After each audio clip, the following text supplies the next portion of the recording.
Hello, everyone. Welcome to the first episode of the Team Savage podcast. This podcast episode will be available on iTunes, Spotify, and YouTube. If you're watching on YouTube, please share, subscribe, and like. Let's get started. Today's podcast will be speaking of NFTs and cryptocurrency. I want to bring you... Hi, my name is David Stenberg. I'm a big into NFTs and cryptocurrency. Yes, if you want to make some money, make sure to stick around because this guy has some cool notes on the NFTs. Yeah, let's start. So what got you into crypto, first of all? Because I know everybody heard about that one first. Yeah, so crypto, it started for me probably around 2014, 2015. I heard about it first on the internet.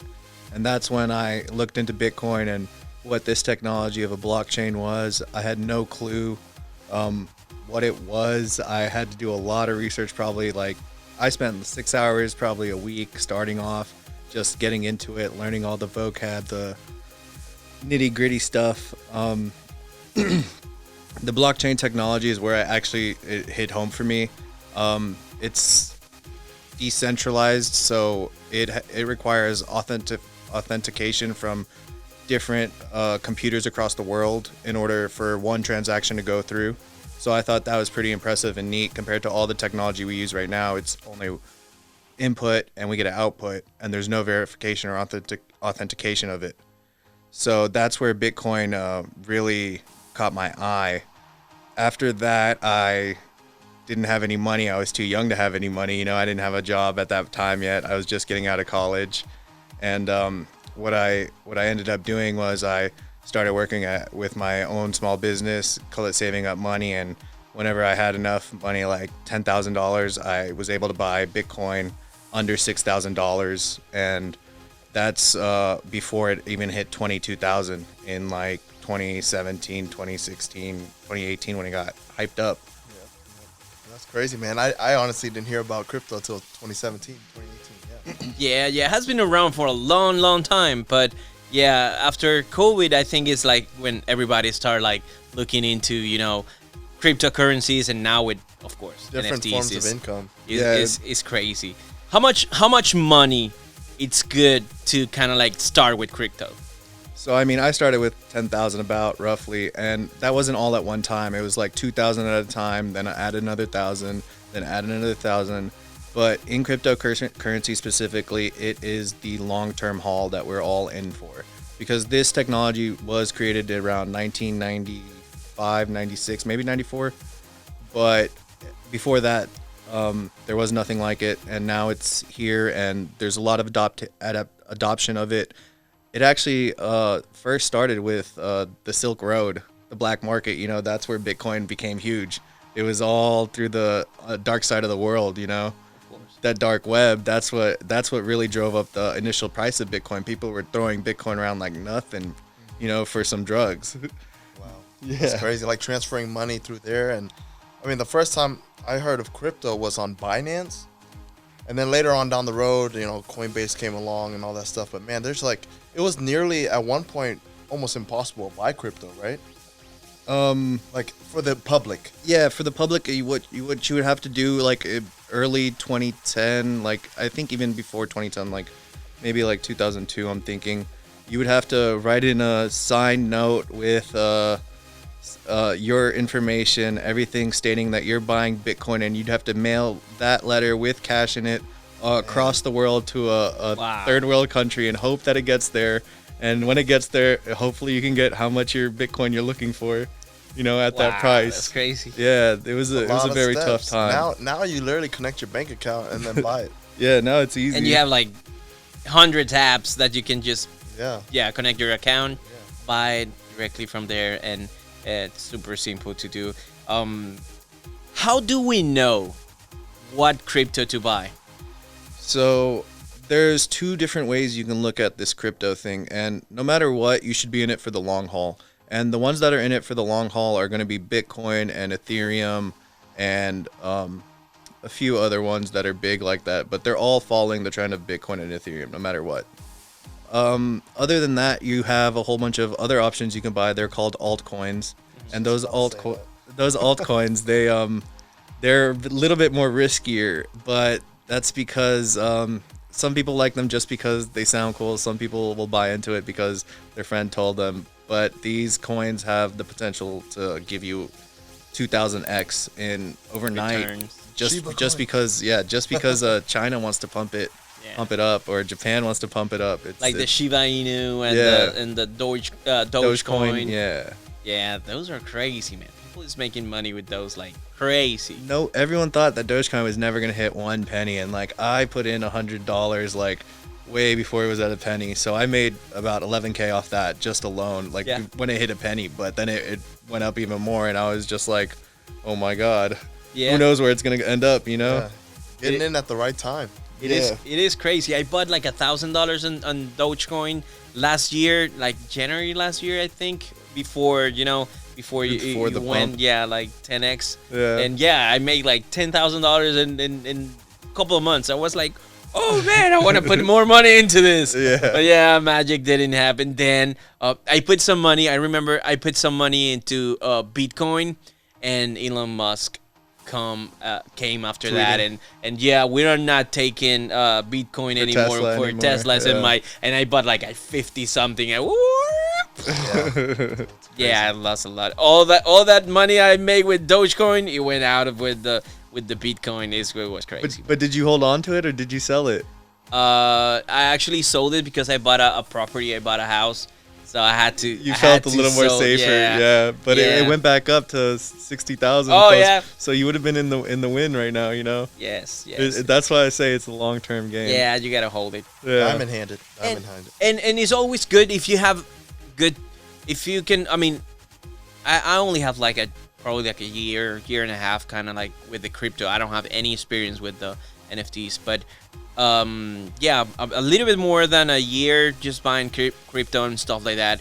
And what I have seen, everybody keeps saying like buy constantly and stuff like that, but lately what I like to do, because it goes up and comes down, it goes up and comes down, and so I kind of like save a little bit, it comes down 20%, I buy, and kind of like doing that has been better.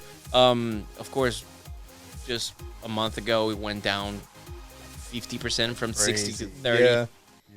But I went in. But if you bought that 30 right now. Yeah, I bought in and I bought at 30, and now is at 40 something right now in the current market. I don't know when people are seeing this, but right now it went up like, I don't know. It's close to 42. 40% of what it was. Yeah. 30%. Very volatile, but that's the ride you're in for. Because it's like literally playing the lottery.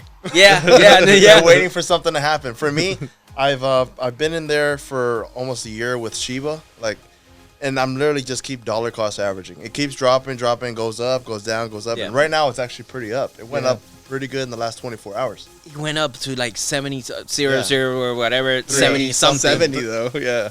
What? And it was crazy. It just dropped. I have about 140 million Shiba coins right now, so let's see what happens. If it hits a penny, we're all on a boat. Oh, yeah. You will buy 720s to all of us.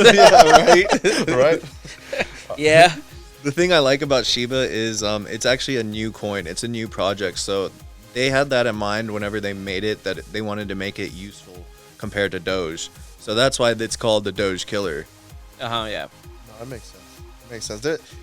There's such a big community behind Shiba rather than Dogecoin.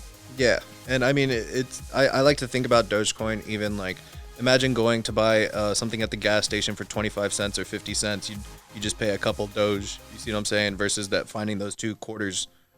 Because cash is gonna be going downhill.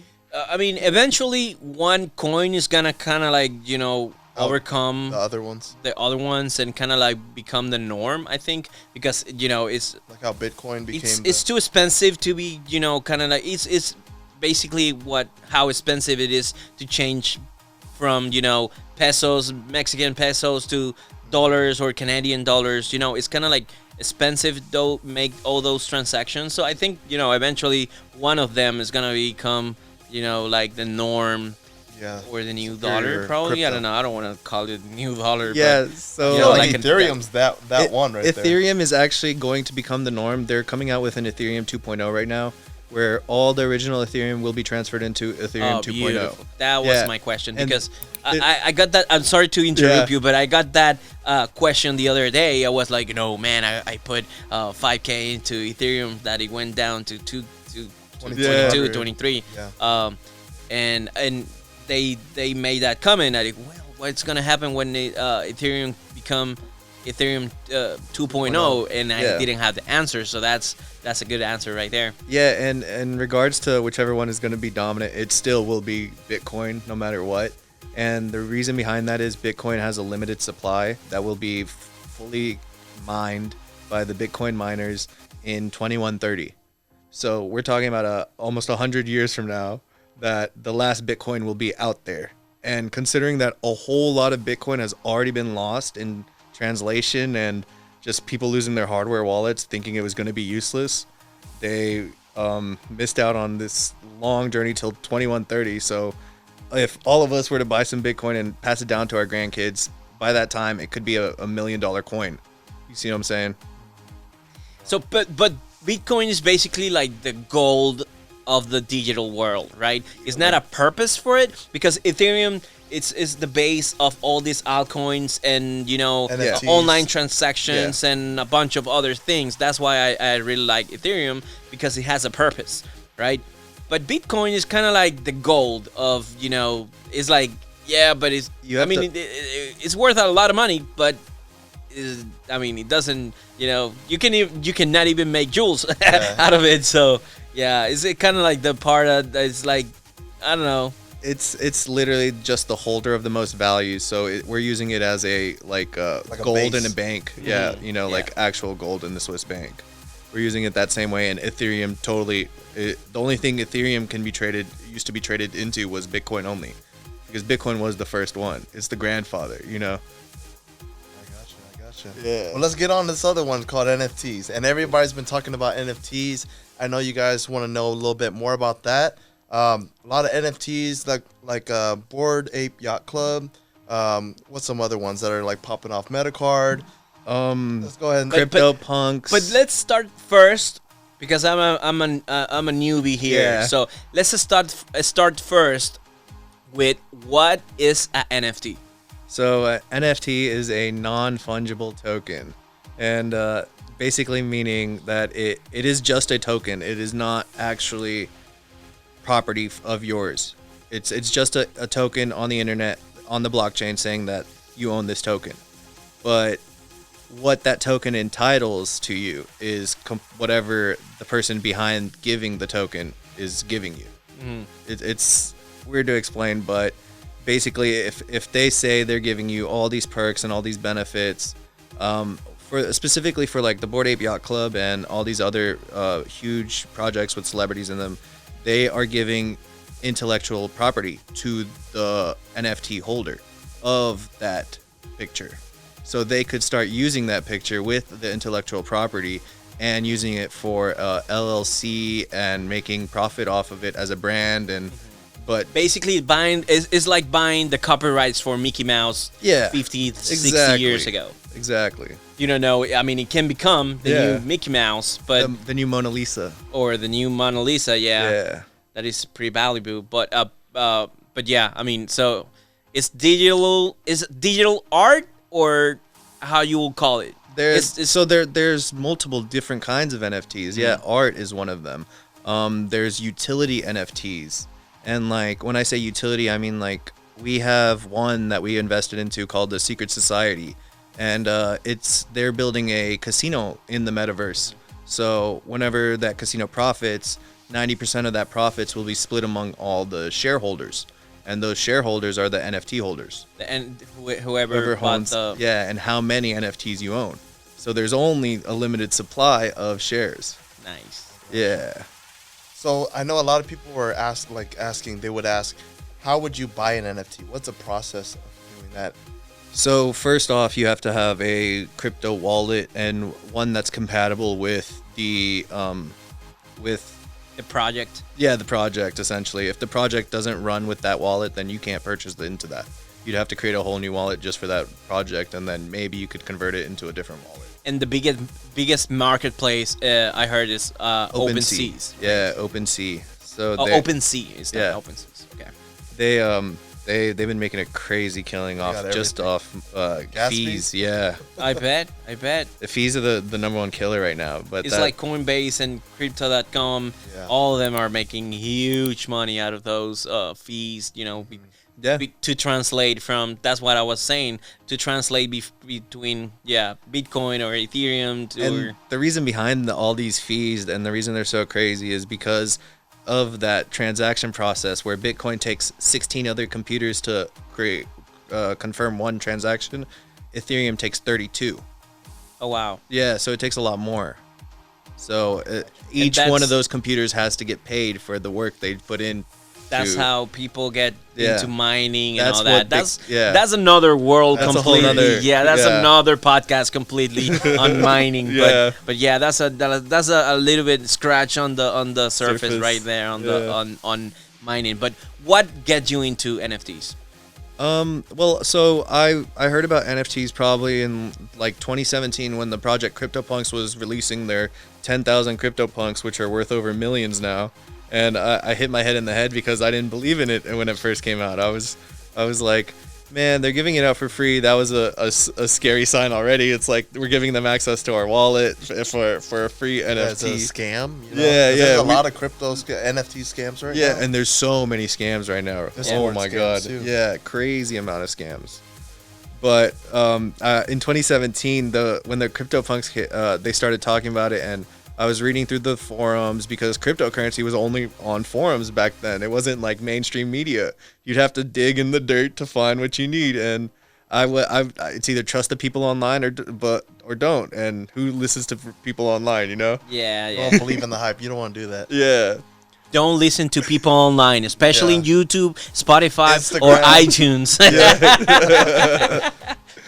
It's crazy, man. Yeah. I don't know if you want to answer this question, but I gotta jump. I'm sorry too.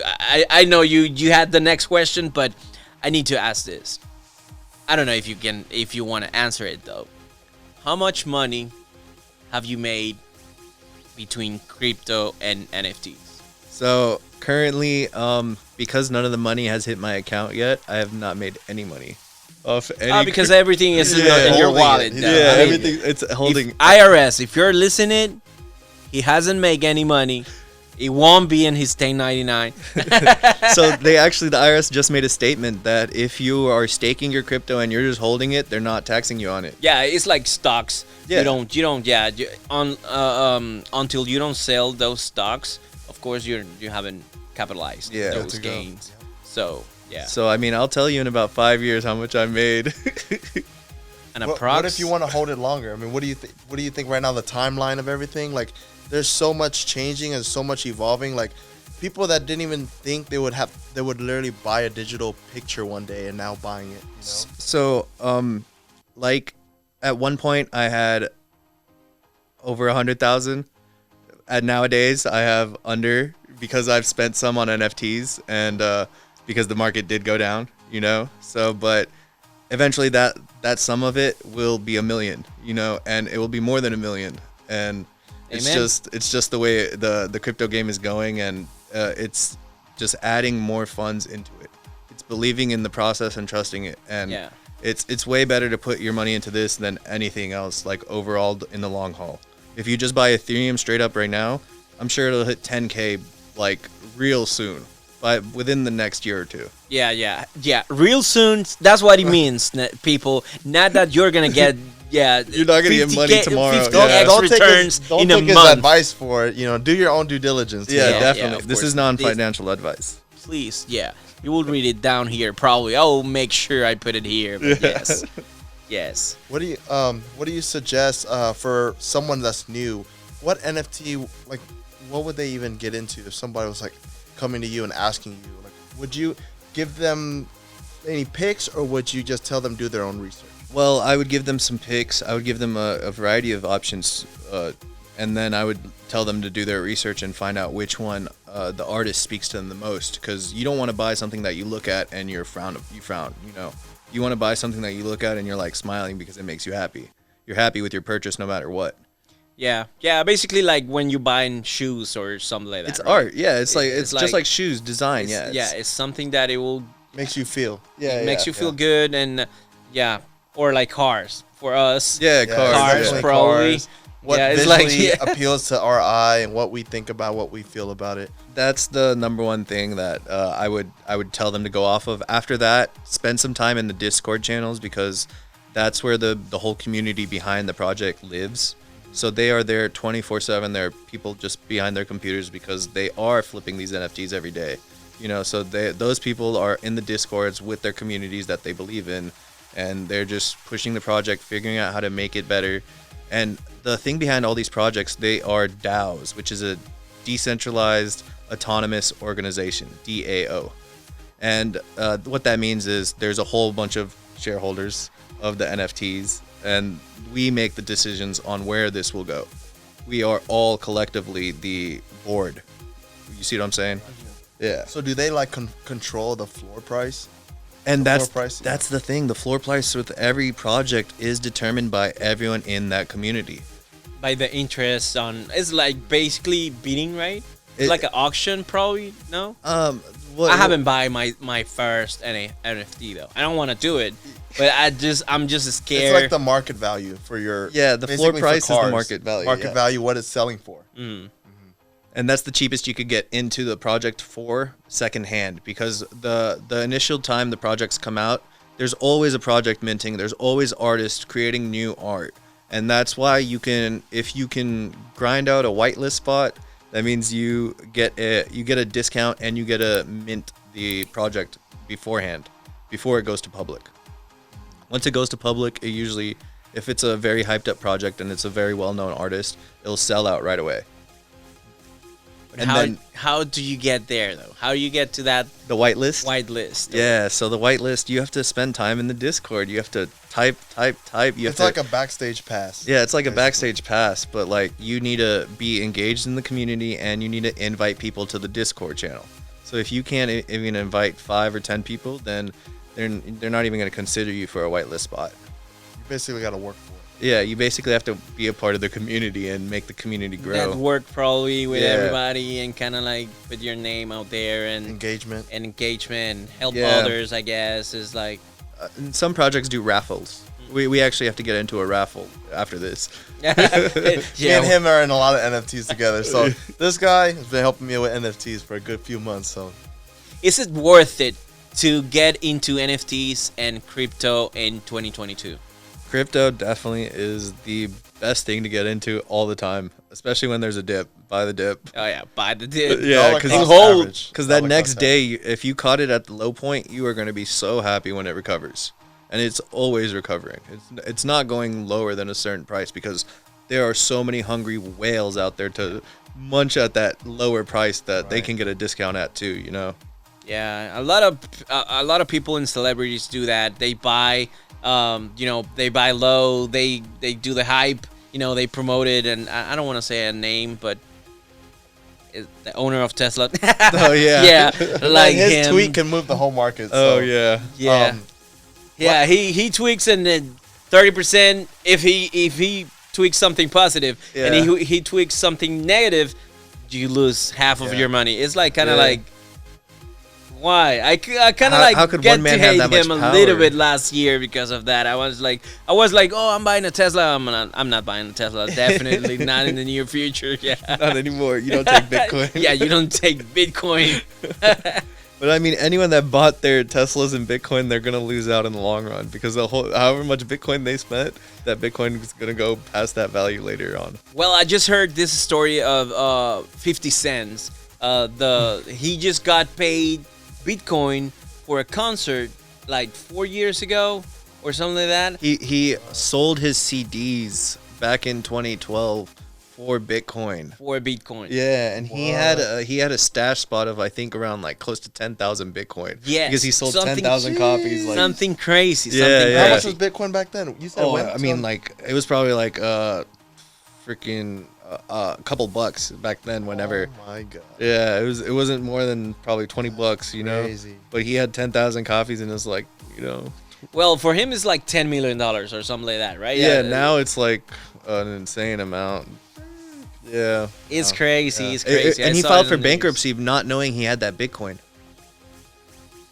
IRS. I didn't even know about that. Guys, go get them. Please skip this video and don't go after 50 cents. That's crazy. That's super nice, man. We already asked all this question. Let me just look. We're missing something. What's your prediction on crypto for the next 5 years? The next 5 years are going to be the best 5 years. Ever? Always. Every time you ask that question, the next 5 years are going to be the best 5 years for crypto. Right? There's no stopping it now, and it's becoming the only way to be a part of Web3. So Web3, when I say that, it's Web 1 is Internet Explorer, AOL, all that fun stuff, and then Web 2 came out where we had Uber and everything, Google, Amazon apps on our phone. Yeah. Now we have Web 3 coming out, and and it's all decentralized. That's the idea. We're taking the power away from Facebook, and we're putting the power back in our hands. You see what I'm saying? Mm-hmm. And with that power comes great responsibility. We're gonna be in the metaverse, guys. Yeah, I'm gonna literally blink and I'm gonna be metaverse somewhere else. Yeah, no, I've seen some funny videos now. People with VR headsets, they're doing some funny stuff in the metaverse. And I am one though. Oh, I love my Oculus Quest. Yeah, I have a Quest 2. Yeah, it is Quest amazing. That thing is beautiful. I'm building in my new warehouse. I'm building an XR studio where we're gonna do, AR, XR. XR is basically the mix between virtual reality and augmented reality. Yeah. So it's basically bringing all that together. So you can probably next year we can do this with in the metaverse. So we can bring someone be on the couch. Yeah. So we can we can bring someone from another city and kind of like see him like we're seeing. We're wearing goggles. You will have to wear. You're gonna have to see them, right? This is not the topic we're talking about today, though. We're now in the metaverse. But I want to announce this here because I want to announce it. I don't think we're going to like fully wear goggles all the time and soon they'll be glasses. In the metaverse. It's gonna be AR. Yeah, definitely for the real world. I mean, it's not gonna be like people wearing those screens in front of your face. It's gonna be basically for now, in the near future, it's gonna be your glasses, and you will kind of like see, your maps, your directions. They will be in your glasses. Your hand will interact with everything that's on the other side of the glasses. Ads and stuff like that. You will be walking on the streets instead of seeing a LED wall. That's what I do. It's gonna be a blank space. Instead of seeing a video wall, you will see this, animation coming out of nowhere. Hologram. Hey, buy tickets for the next concert. I think Times Square is probably gonna be the first place to do that. Yep. I think that's gonna be the craziest place whenever. I'm fighting. I want to be one of the first here in Houston, so we'll get there. But we ran out of we went to another topic. That's for another podcast. The metaverse is for another podcast. Yeah, metaverse is for another podcast, definitely. And I think we cover all the questions we have for today. We did. What else do you think people need to know before get into NFTs? So if you're getting into cryptocurrency, make sure you're just consecutively buying it whenever it's at a lower price than normal. And then if we're talking about NFTs, you should definitely spend at least 8 hours doing research before you get into any project. Because if you're going in with a blind foot, a lot of people have been rug pulled. A lot of people get scammed. So you don't want any valuable stuff in your wallet when it gets scammed without knowing. There's too many people that are getting scammed right now. So I would recommend come talk to me. Because I would help you out. Let me add something, because I hear that 80 or 90% of projects fail. Is that true? So I would say right now probably like 60% of projects fail. Like they start going under the bus, and the reason behind that is because there's no want for that product after the mint. People are mostly into this marketplace right now because they're looking for a flip. They're flippers. So they're not there for the whole project. They're just there to make us not be able to get some and only go through them to get some at a higher price. Yeah, so right now it's a whole lot of market manipulation going on.